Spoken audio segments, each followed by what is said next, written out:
time for Halloween Horror Nights 2026 update. The panel is about to happen. So we filmed the entire panel for you. Hopefully they announce some houses, secret little characters will pop up. We don't know, but it is time to head in.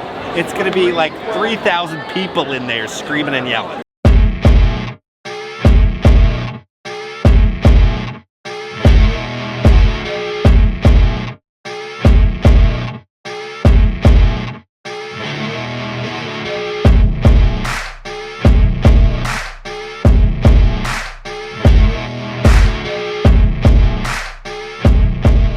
You gotta go and get into the fog.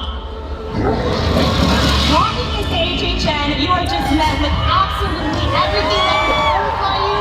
There's nothing like it out there in the world. That makes me happy to come every year. We as fans couldn't have asked for anything more.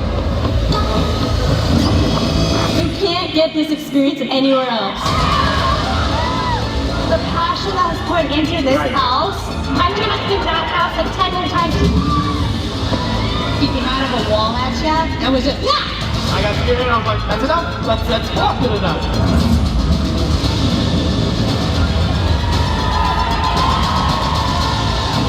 The joy. I mean, Universal is all about experiencing the movies. Now you get to experience the horror. Universal Halloween Horror Nights. Oh my goodness, this is a lot of people. Welcome everyone to Halloween Horror Nights 35th anniversary panel. Can we make some noise for 35 years?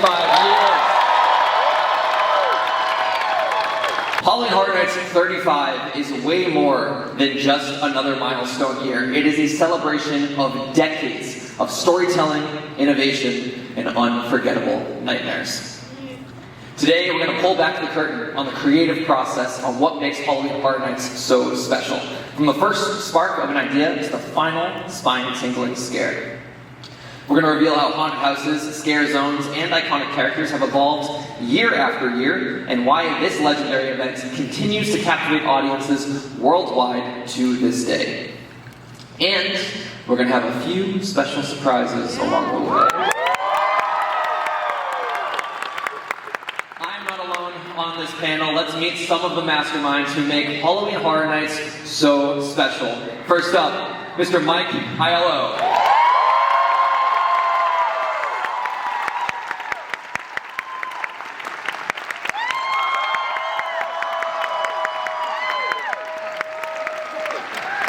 Next, the one and only Miss Laura Sauls.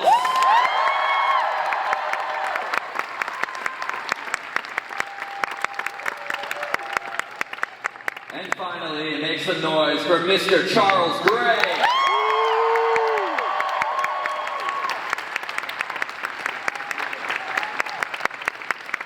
Oh my gosh, MegaCon. we filled the room almost, I can't believe it.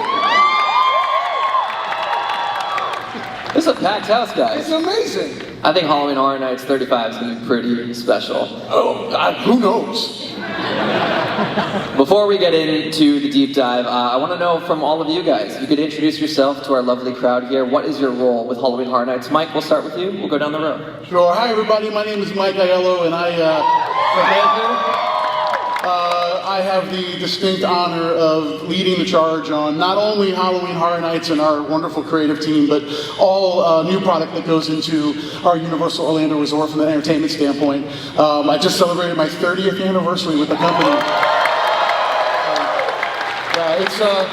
It's been an awesome journey, and I'm so happy to see so many people here today. When we said we were going to be at MegaCon, I'm like, that's awesome. I'm like, will anyone come? And wow, you guys really showed up. This is amazing. It's 10:30 a.m. by the way. Everyone here, Saturday morning. This is unbelievable. Thank you guys so much for packing us. This crowd is not an early crowd. Like we're all night owls. We're 2 a.m.ers, right? We're 2 a.m.ers. Yes, yes. Hey! I'm Laura Sauls. Like Mike said, I get to work with the incredible Mike Aiello, but I also get to lead the incredible team that does all of our marquee events and productions, one of which is Halloween Horror Nights. We work on Halloween Horror Nights 365 days a year, and we love it. Me personally, I turned 30 at Universal this July. And I've had the honor of working on Halloween Horror Nights since 1998. So I love every minute of it. And as some of you know, I started my career as a singing and dancing Bride of Frankenstein with this guy over here, Charles Gray, as a singing and dancing Frankenstein. Hey, I'm Charles Gray. I'm so excited to be here. Thanks for getting out of your sarcophaguses to get here today. Very happy. I've actually worked, I think in April, I will have been at Universal for 34 years. I met Mike Aiello over a bucket of slime. That was fun at Nickelodeon. Yes, sang and danced with you. And one of my first gigs too was I worked on in the Boneyard Haunted House, which I think was HHN 4, so I was a character too. Yeah. Amazing. We have some tenured Halloween Horror Nights talent here with you tonight.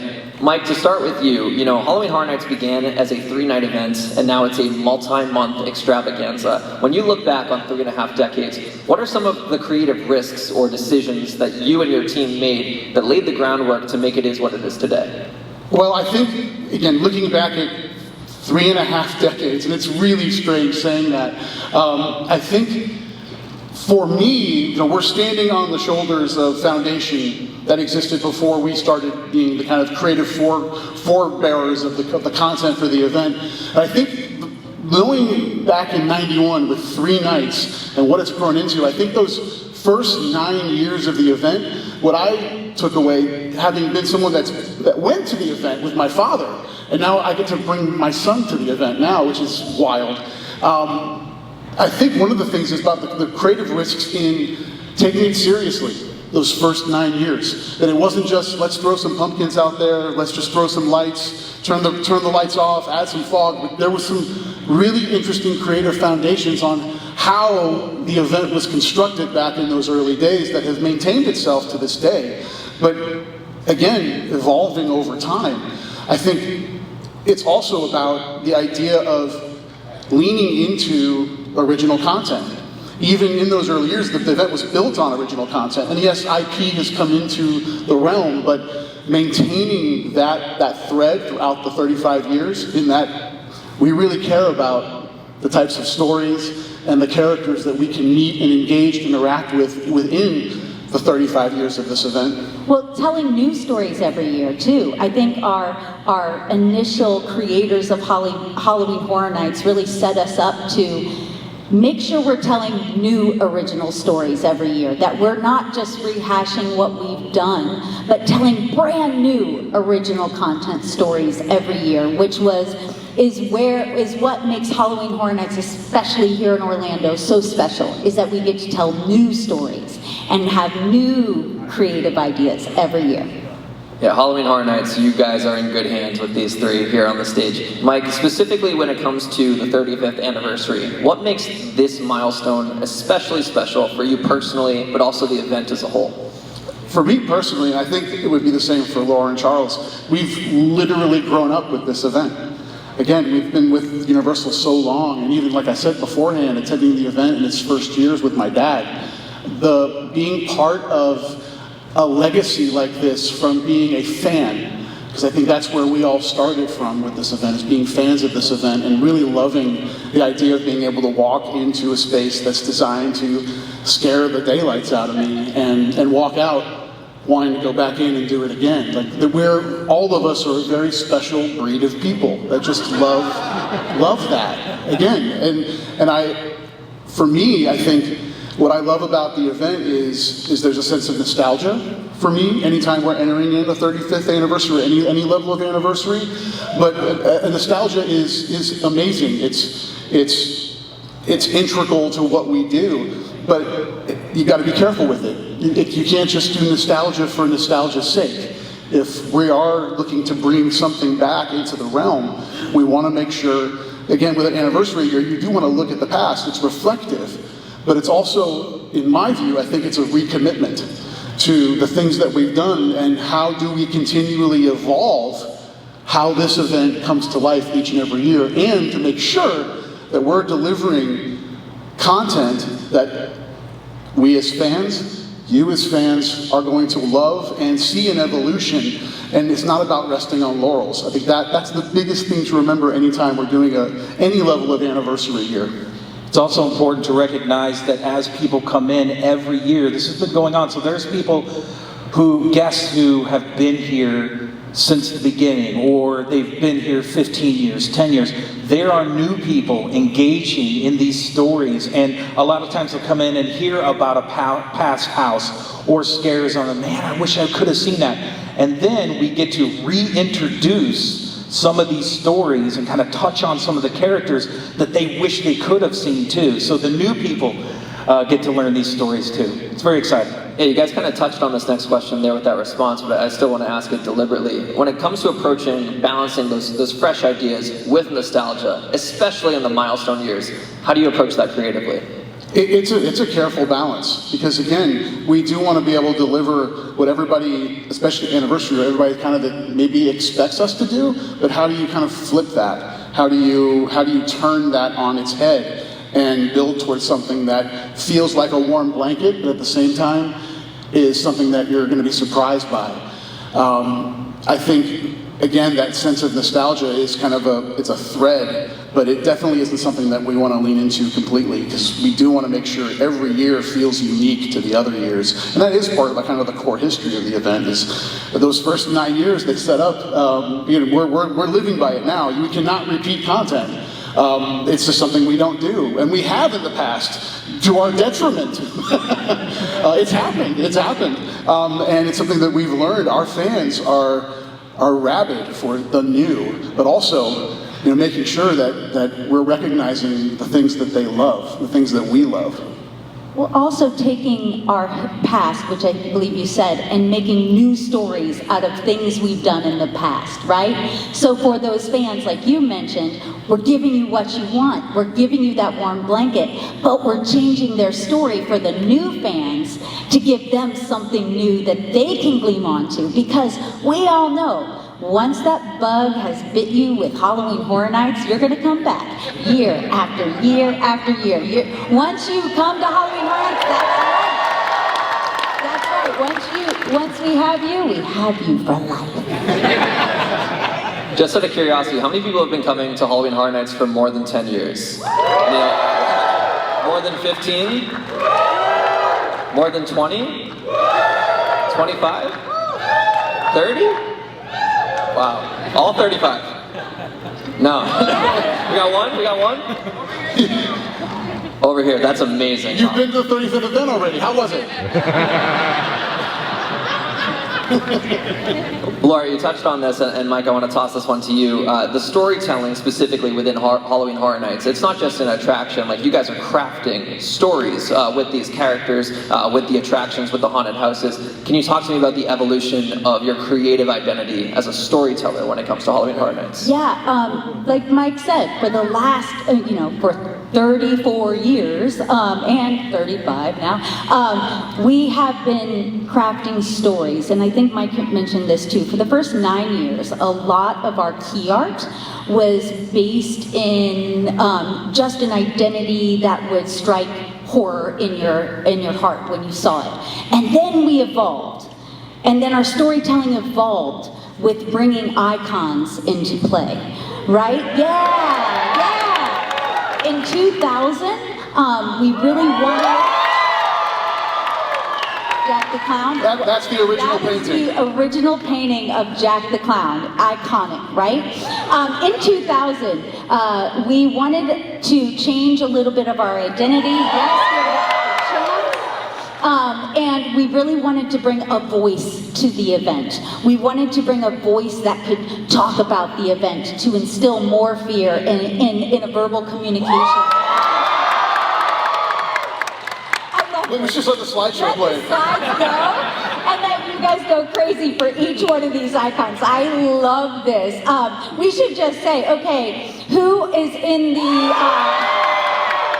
who's a caretaker fan? Who's a director fan? Do we have any Lady Luck fans out there? Okay, who is an Usher fan? Let's just give it up for the Usher. Who is a Chance fan? And I'm saving our big ones. Who's a Jack the Clown fan? And who's a Dr. Oddfellow fan? Yeah, our icons have really changed that storytelling piece to our event, and we've been able to link our icons to our haunted houses and tell those stories, tell those deeper stories, and create those backstories, and really give a voice to the event. And we've been doing that for now, 26 years of telling these iconic stories. And we don't take this lightly, because I think any of these characters and these stories, this is a partnership. This is a 50-50 partnership between those of us who have the ability to create and those that want to know more and buy in. And that's all of you. Like, these characters would not live and breathe if you all didn't love them and want them. Like, that's the other amazing thing. This is ours. These characters are ours. And that is, I think, the really cool relationship that the event has with the fans of the event, is that these really do speak to the identity, not only of the characters themselves, but of the memories of experiencing the events these characters were a part of, with your family, with your friends, with those that you love, the things that go bump in the night. I love that we create, and we've said this as a team, we create iconic characters. You all make them icons. Laura, I feel like you answered all of my next questions with that big one, but I still, like to talk. we got to talk about icons. People want to hear more about icons, right? If you could take me back to the origin, Laura, what inspired the creation of these icons? Again, we wanted to bring a voice to the event, but we also wanted to bring a synergy to the event that it never really had before. I think, the first time we created Jack, we didn't know what we had in that iconic character. Like, it was a survey. It was, yes. It was literally a survey. Seeing what you guys, we all know people are scared of clowns, and so we knew if we created this creepy clown, everyone would love him, but we didn't know how much you would love him, right? You elevated Jack to the next level. I think one of my most fond memories of an icon is the caretaker. When we went to Islands of Adventure, yes, go caretaker.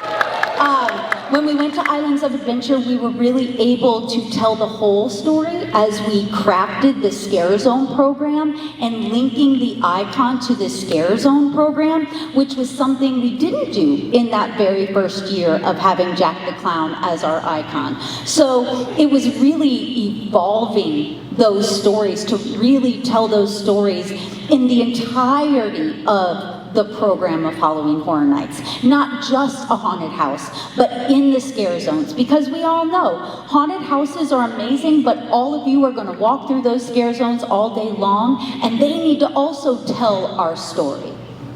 Yeah, storytelling is such a huge part of Halloween Horror Nights. It's a huge part of the icons themselves. So how have the creation of the icons influenced the storytelling? What comes first? Are you creating the stories or the icons?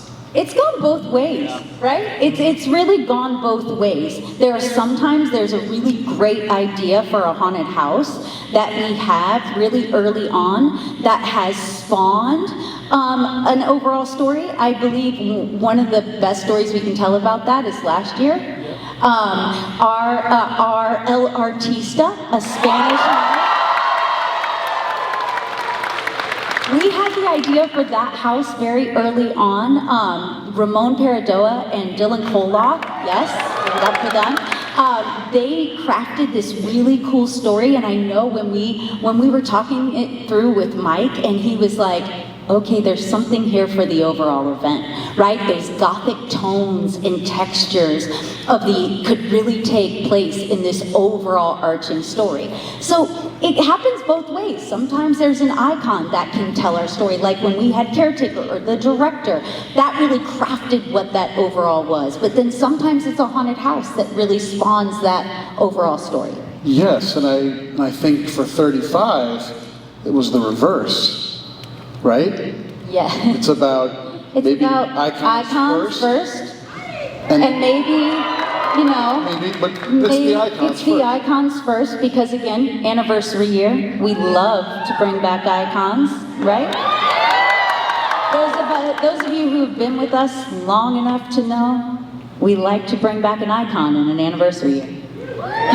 You kind of teed up my next question there perfectly, Laura. It's an anniversary year, it's a milestone year. Can we expect to see any icons at Halloween Horror Nights 35? I mean, do you want to see some icons?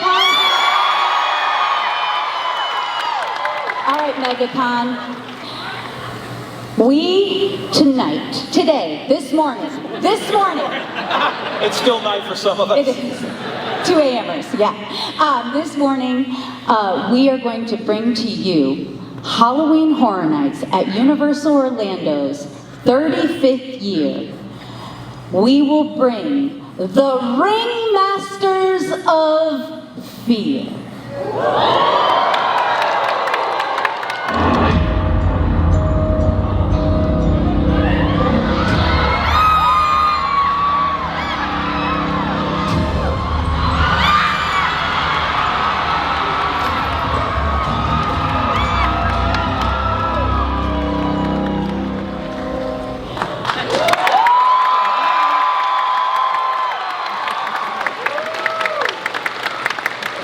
Something tells me this crowd is familiar with Jack and Oddfellow.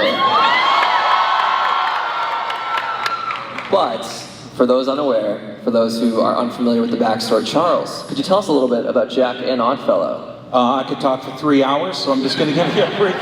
You got 3 minutes. We got 3 minutes, okay? For those of you who don't know, there's been a lot of little stories here and there kind of peppered through our event as we've gone on for quite some time.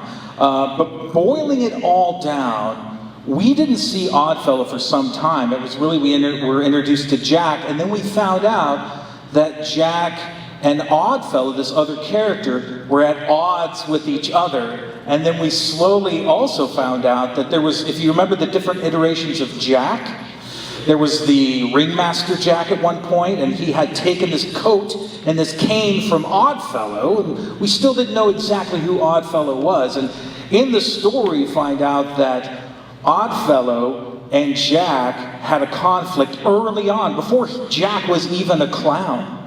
And he shoved him and sealed him inside a box.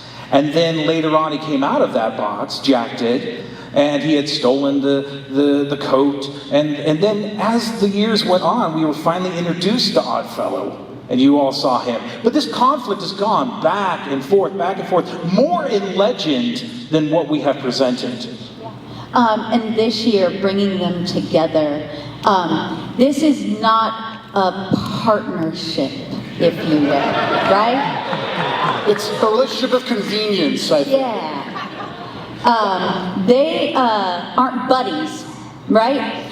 They are here because they know if they work together, they can engine more horror and put more fear into the hearts of all of you all. The big question that was asked after we introduced Oddfellow was who would win in a battle, right? They're like, no, Oddfellow, no, Jack, and they went back and forth, and back and forth. Well, the reality is, there is a story where they are the same coin. They're both different sides of that coin as it kind of flips through the air. But it lands on the edge rather than falling one way or the other as they are combined, like you said. And they're combined in two kind of really amazing words with control and chaos. That'll come up later. Yes, so the overall thematic that we've created with these characters for 35 is, again, They are two sides of the same coin. They need each other. They're both different personalities, but when combined, they kind of fill out a single presence. And coming together, we thought it would be really fun, knowing that Oddfellow had his carnival, Jack had his Carnival of Carnage at certain times. If these two monolithic characters came together, what kind of event would they bring to the table? And the title of that event is the Infernal Carnival of Nightmares. For those maybe trying to write that down in your head, just look at each letter of the words.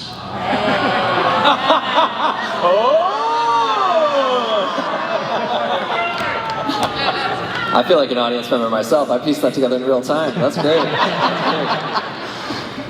So, and we can't go too deep. We want to so much, but we can't. The overall thematic is going to be taking you within the Infernal Carnival of Nightmares, and it's within that new vision between Jack and Oddfellow where all of our content is going to reside this year. So it is going to not only pay respect and evolve some of the legacy that Halloween Horror Nights has had over its 3.5 decades, but like any good Horror Nights event, we're going to present all new levels of horror that will invade all aspects of our park in a way that makes it the 35th anniversary.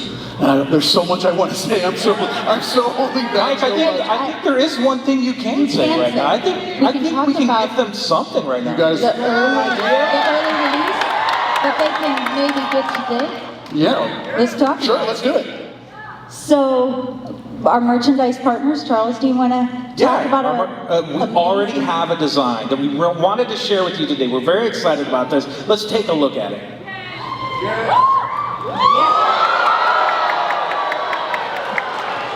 I wish I could have that now. But you can. Say what? I know. At the end of our presentation, you will have a QR code. This is merchandise that you can get today. You can order today. I know we'll be repping these tees as we walk around MegaCon today. Our merchandise team did such an amazing job bringing Oddfellow and Jack together in this infernal carnival of nightmares on this amazing merchandise. It's amazing. You guys are going to want to scan that QR code at the end of the presentation. Mike touched on it earlier. I want to go to Charles, though, to get your input on this. Oddfellow and Jack are not exactly friends, as you mentioned. There might be just a common denominator that brings them together. Could you kind of tease what gets them on the same page? All right. Again, I could talk 3 hours about this, but I think I have 3 more minutes. We're doing good. We're doing good? Okay, we're doing good. What we want to do is tell this story, and it all began with Jack Schmidt. He was a murderer, an evil, conniving murderer that snuck off to a circus, and it was Oddfellow Circus where he hid. You know what? Instead of verbally saying all this stuff, would you all like to just maybe walk through it a little bit? Yeah, let's show. We're going to introduce our first house of the year. Jack and Oddfellow, Chaos and Control.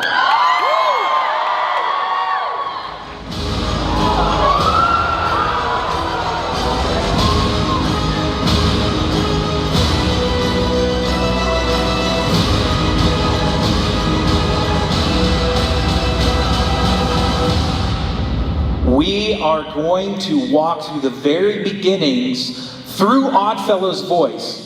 Okay, Mike, you gotta keep me honest here, because I'm just gonna and talk a lot. Go for it. So, when you go through the haunted house, we are going to hear the narration of Oddfellow telling us the story, the origin story of Jack, from his perspective, as Jack goes through this carnival on this killing spree. And of course, a lot of you know that history. It brought the police to that place, and then in desperation, Oddfellow had to seal him inside the box. let's stop right there because there's a new little twist, something that we've discovered. We all know that Oddfellow can go from place to place, right? He's a time traveler, go to different dimensions. He's taken over many different places. And we kind of coined the term for that, the Oddverse. And he has these different portals that he goes through. Well, the box was one of those portals. And again, I don't think my words are enough. Let's show some artwork that we were working on here that kind of demonstrates the story as we go through. Jack gets sucked into the Oddverse, and Oddfellow goes into this dimensional world that he owns and tortures Jack. But Jack being Jack and being full of chaos, the battle begins because the power shifts, and Jack kind of starts to understand the Oddverse and how to manipulate things. And as we go through the haunted house, we'll see this battle ensue, back and forth, one taking the power, the next step.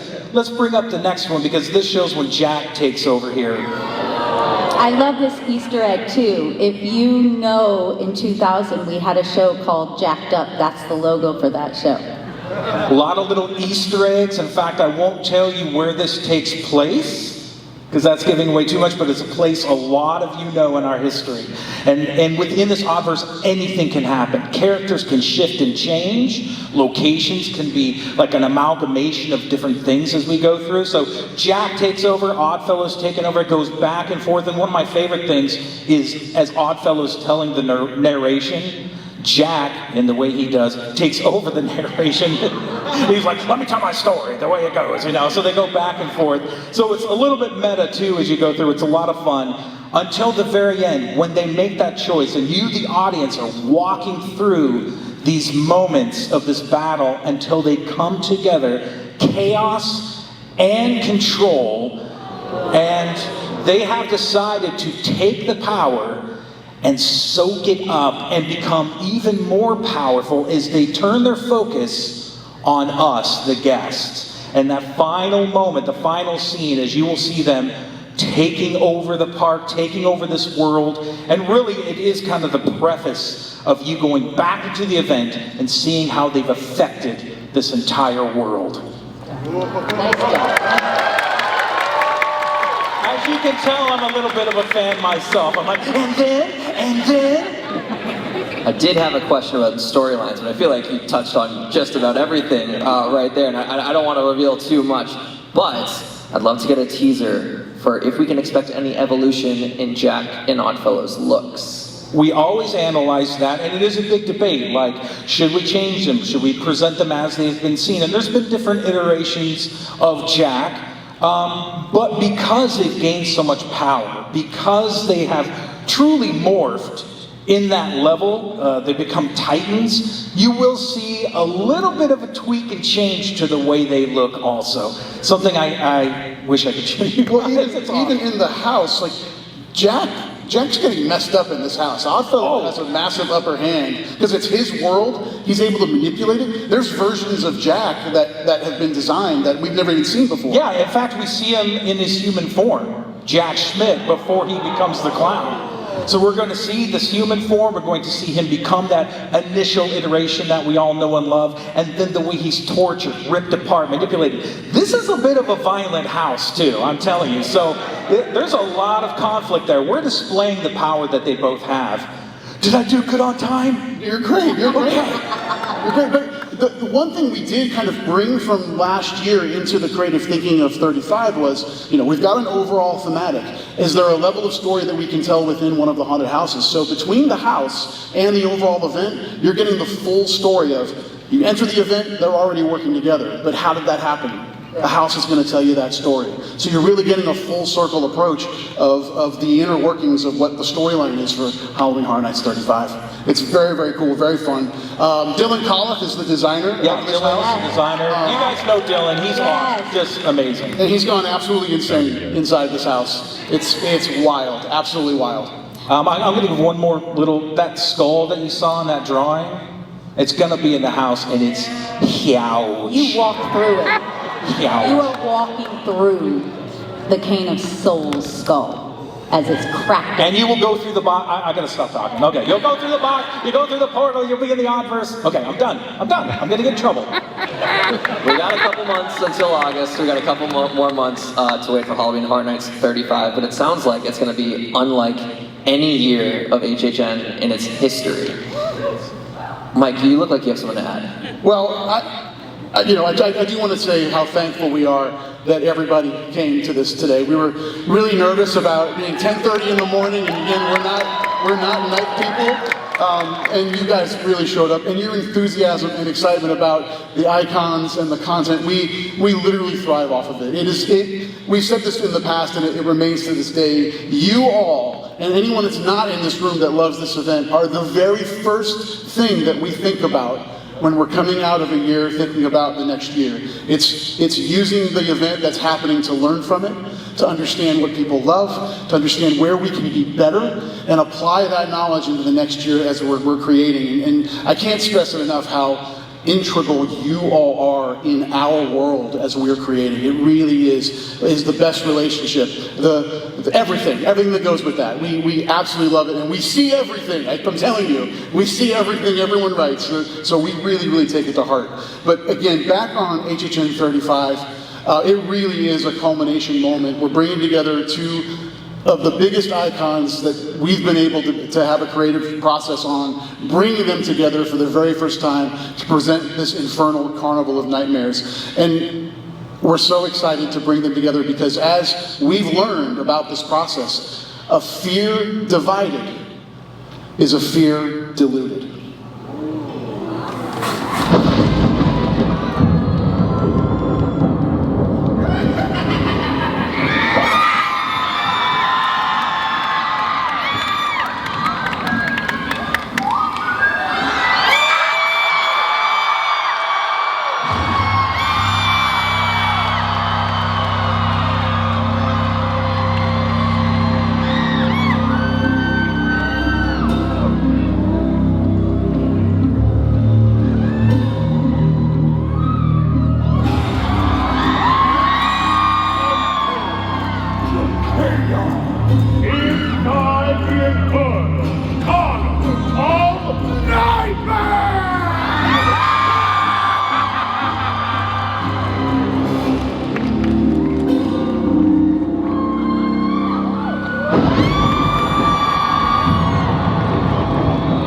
On the screen, you'll see it now. We're going to cue it up. That QR code for the merchandise. Scan it with your phones. I love this. Look at all these phones right now.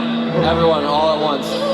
Make sure you scan that code. You'll get early access to the merchandise we alluded to earlier. And until August to November of this year, happy Halloween Horror Nights 35. Thanks, guys.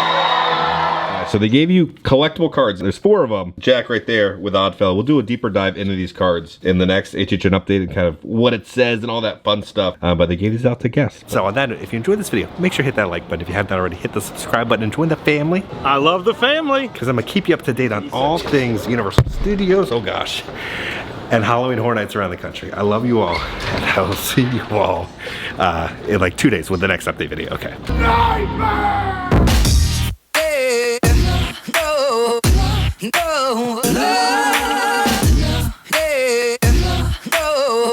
It's gonna be like 3,000 Hooterate in there screaming and yelling.